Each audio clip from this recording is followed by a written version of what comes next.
Standing before you today is Mary Evelyn Herndon, a daughter, a teammate, a friend, a student, or possibly a stranger to some, but to me, she is my little sister. The girl who claims she doesn't have a middle name, but instead a double name. The girl who used to be short and the smallest one in the family, but now the tallest sister. Someone who has worked very hard to be where she is today and to where she will be launching herself in the future. No matter how you do or do not know her, Mary Evelyn is a beautiful, vibrant, talented, caring, enjoyable, and young woman who lights up a room with her presence. Growing up on a farm with three sisters, there's a lot of room for fun as a child, but even more room for danger. The addition of a mother who had no danger radar gave birth to the perfect storm of chaos and danger.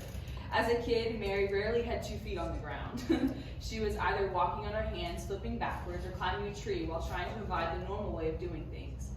Fear was never much of an obstacle for Mary, or if it was how far past it she could go. One day I remember walking down our driveway, and my 4-foot platinum blonde sister was 40 feet up in a tree, asking for help to get down. Her resilience to ever have a serious injury, combined with this lack of fear, is also very impressive. To this day, she hasn't broken or sprained anything. However, she did convince herself she had a breathing problem at 10 years old, and then had a teratoma tumor removed the last summer, so maybe it evens out. Another core characteristic of Mary is her natural talent in sports, or at least some of them.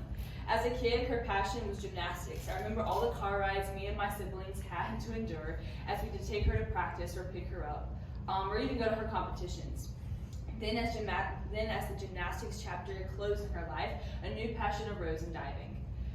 And since that first year diving, her love and talent in the sport has continuously grew. While in the sport, I heard of her mental challenges that was stopping her from performing these crazy dives that in my eyes all look the same. But yet each mental wall she'd come to, she'd eventually find a way to break through it. As her senior year of high school neared, I noticed this reality and dream of diving in college coming true. Furthermore, the possibility of her going to Liberty became more and more of a definite thing. Now, here she is, closing a huge door in her life, graduating high school, but opening an even bigger one, which she is going to Liberty as a college athlete. I say all this to say that Mary is a strong, independent, cheerful woman that is about to start a beautiful life. No matter what obstacles she faces, I know they won't have the last word, but she'll find a way to conquer them. Though college and life won't be easy, I know my little sister will follow and use the cards that God has given her to the best of her ability. As her high school years and her education, athletics, spiritual, and social life are proof of her personal success and growth, I am confident they are only a preview of the woman she is going to become and the life she is going to live.